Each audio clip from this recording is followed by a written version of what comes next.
What's good, guys? Fantasy Joe back here with some more fantasy football content. Today, I am talking the players I am targeting in every single draft. I just posted my league winner series, so check that out. Value's already out. Busts probably out by next time. If it's not, it's coming tomorrow, so make sure you hit that subscribe button for all that content. Ton of in-season content is coming to give you that edge over your opponents once the season started, so make sure to hit that subscribe button. But yeah, the general vibe of this video, what I'm looking for in these players is the league winners. You might, the way your draft goes, let's say you pick at the end of a round, you might not really have a good chance at some of these guys ADP-wise. I'd say like half the rounds, you might not have a chance based on ADP where these guys are going. Yeah, you might take them a little bit higher, but having a more comprehensive list of some guys I'm targeting basically every single draft that I am in where they're currently going, just guys I like compared to their ADP right now, I think gives you a better chance once your drafts actually start to be able to get some of these players on your roster at a higher percentage, regardless of where you're picking in your drafts. And a lot of people don't know till an hour before, things like that. So let's give you some of these guys. I avoid a lot of these top 2-round guys because I feel like it's somewhat obvious that, yeah, you're targeting these players. So let's dive in down here. A guy I'm targeting in every single draft, Chris Olave. I think he'll make a massive leap in year 2. Derek Carr's a great deep ball thrower. He's great at running deep. He was playing with Andy Dalton last year as a rookie. His per-game stats were better than Garrett Wilson's. Like I said, that was with Andy Dalton. I think this is a major upgrade at quarterback. I think he's the established one there. I think he's due for a massive target share with a quarterback that fits his skill complement. Moving on to another guy I'm targeting, Ramondre Stevenson. Averaged 5 yards a carry last year, caught a ton of passes. I think this offense will take some major leaps. And yeah, he might not catch quite as many passes as he did last season, but he's still an extremely efficient running back. The offense is going to be run through him, and I think he has a positive chance of scoring more touchdowns in that offense. Gibbs, another guy, he was a league winner. Targeting Gibbs in every draft, I just think he has so much upside. I'm getting him in the late third in a lot of drafts. And when you can get him there, you're talking about a player who, yeah, could catch 70 passes, something like that. He's the 12th overall pick. They've got a great offensive line. They're going to utilize him. So I like where he's currently going. Calvin Ridley, another name. He was absolutely elite the last that we saw of him. And now he goes to Jacksonville with a good quarterback situation. I think he can hit the ground running. He's a guy you can get at the 3rd, 4th round. End of the 3rd, beginning of the 4th, that could be a wide receiver 1 on your fantasy rosters, really propel you. I think he's a Stephon Diggs level talent, and yes, we haven't seen it in recent years, but that's why you're getting the discount. He's one of those guys that can leap into those elite ranks. Like I said, I just love the upside. Speaking of upside, here's another guy I absolutely love drafting. He's farther down on this list. We're going to move down. I must have passed him. Nope. Christian Watson, 62 overall, currently going as a wide receiver 24. I love Christian Watson this season. He is 6'4", ran a 4.36, scored 9 touchdowns last year, only had 66 targets. I think that target total could double. No matter what happens, he's going to be the number 1 wide receiver on that offense. He's extremely physically talented.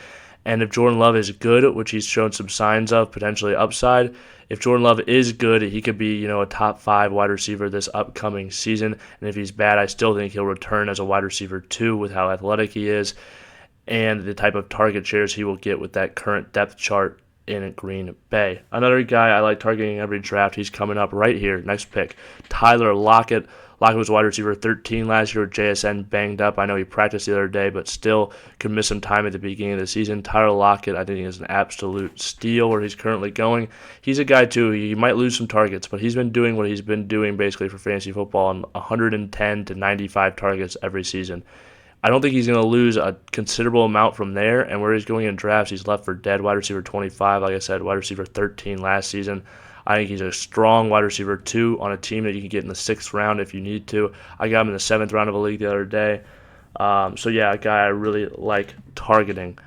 Another player on this list, I might have passed him. I don't think I did again. I'm surprised at where these guys are actually going sometimes. Mike Williams, going at player 69. Nice. But Williams, like I said, they are going to throw the ball a ton this season, and they're going to throw the ball more downfield. Herbert had 25 touchdowns this last year with that broken rib, banged-up offensive line, limited wide receivers, poor offense. I think all those things improve, and if not improve, are good this season. And I think that bodes well for Michael Williams, who could have an absolute ton of touchdowns this season. I think his season will be much closer to his year 2 years ago, where he finished as a wide receiver 1. And he's currently going late in drafts. Another guy you can get as your wide receiver 2 that I think offers just a ton of upside. One player I think I did miss, going to talk about him here, Justin Herbert. We were just talking about him. Like him for all the same reasons. They're going to throw the ball more downfield. The touchdowns, I think, will bounce back. They were just banged up. He was banged up. The offensive line was. The receiving core was. They had a first-round receiver. He's going to throw the ball probably have the most pass attempts in football, and a good offense that throws the ball down the field. He's a great deep ball thrower, one of the best in the entire NFL. Kellen Moore has had 3 seasons in Dallas, finished top 6 all 3 of those years. I think that the Los Angeles Chargers offense is going to be a great one to target this year in fantasy football. Another player down here that I'm targeting, A.J. Dillon. I think the hype is gone around him, but I think this is going to be a more run-heavy offense. I think he's a good running back, and I just really think that he could be that guy. If he's a guy you can flex, and then if something happens to Aaron Jones, he has that league-winning upside, and you can get him late in your drafts. You need those running backs later. RB32, I think he'll be an RB2 this season, and I just like the upside you can get of him there. Moving on down this list, next up, I like Gabe Davis and JSN as well. JSN had 1,600 yards with Garrett Wilson and Chris Olave on the team. They both said that the best receiver on that team was him. He is a difference maker, a separator who I think is going to get open right away at the NFL level. Really excited for him this upcoming season. Even though he's banged up, you can see a little bit of a discount. Gabe Davis being drafted as wide receiver 39. Last year finished much better than that. I believe he's wide receiver 27, and he played a high ankle sprain. I just think he gets a lot more I think he gets a lot of deep targets from a very talented quarterback. I don't think much has changed in his situation, except everyone is pushing him down, thinking he's left for dead. I don't think he's left for dead. I think he offers upside. Another guy, skipping around here a little bit, but Khalil Herbert, I love targeting him in every draft. He's averaged 5 yards a carry for his entire career. He is a good running back. I think he'll get the first chance in this team. They run the ball a lot as well. I like all these things for Khalil Herbert. Their offensive line should be improved. I think he's the guy there, and you can get him in round 8, round 9. I have no problem taking him in round 7, personally. All right, let's keep scrolling down here. Another guy I love taking, Kirk Cousins. Quarterback 7 last year, the 4th most passing yards in the NFL, 4th most passing attempts, and he only threw 29 touchdowns, threw more the previous 2 years with less volume. Year 2 in this offense, add Jordan Addison, add a full year TJ Hawkinson. I think he'll bounce back. Not bounce back, but I think he'll have another really good campaign and has top 5 potential. Does have that number 1 QB potential, but I think he could be the QB5, the QB6, something like that. Rookie, I like taking Zay Flowers. He's looked really good in Baltimore. They're going to throw the ball a lot more, play a lot more 11 personnel. I like all those things for him. I really like targeting all the first 4 wide receivers, honestly, this year in fantasy. JSN, Jordan Addison, Zay Flowers, and Quentin Johnson, I think all offer upside and will have their points in the season where they're major fantasy contributors. It might just be the second half as opposed to the first half. But stay on those guys, as a bunch of them are going to get cut and things like that as the season goes on. Okay, moving on to our next player. He is coming up, Allen Lazard. I think he'll be the number 2 in this offense for the Jets. And I think he's a guy who can catch 8 to 10 touchdowns with his relationship with Aaron Rodgers, his size. All those things I think bode well for him. I don't see his role being too different from how it was in Green Bay last year. Obviously, he won't be the number 1, but there's going to be enough passing volume where I think he can be good for fantasy, and we know how much that Aaron Rodgers likes him, how efficient Aaron Rodgers is in the red zone, and how efficient Aaron Rodgers can be with his targets. If you look at the stats over the last 3 years, Aaron Rodgers has the most fantasy points per passing attempt. I think Allen Lazard will be the number 2 for those attempts.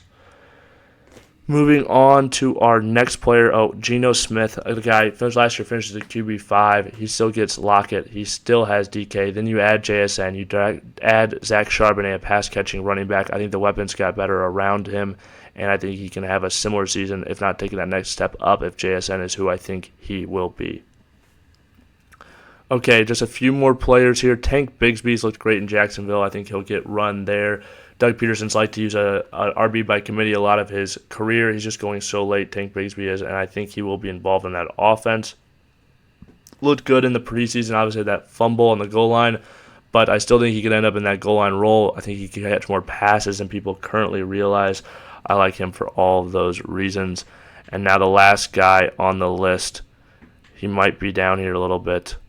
I might have to Command F search him.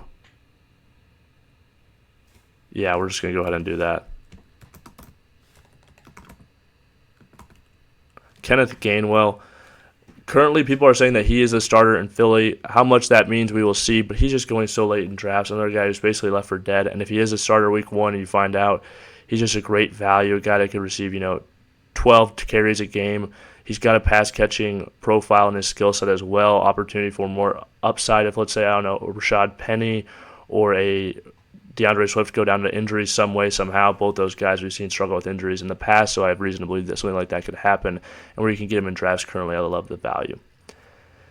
Okay, hopefully this video is helpful for you guys. Let me know if you guys like this in the comments down below. I really appreciate you guys watching. Like I said, hit that like button, hit up the comments, really helps me out, and please, please, please hit that subscribe button. I want more people in here listening to this fantasy content, soaking it up, and winning their fantasy football championships. I have a ton of fun interacting with you guys, so stick around. This has been Fantasy Joe. Thank you guys for watching.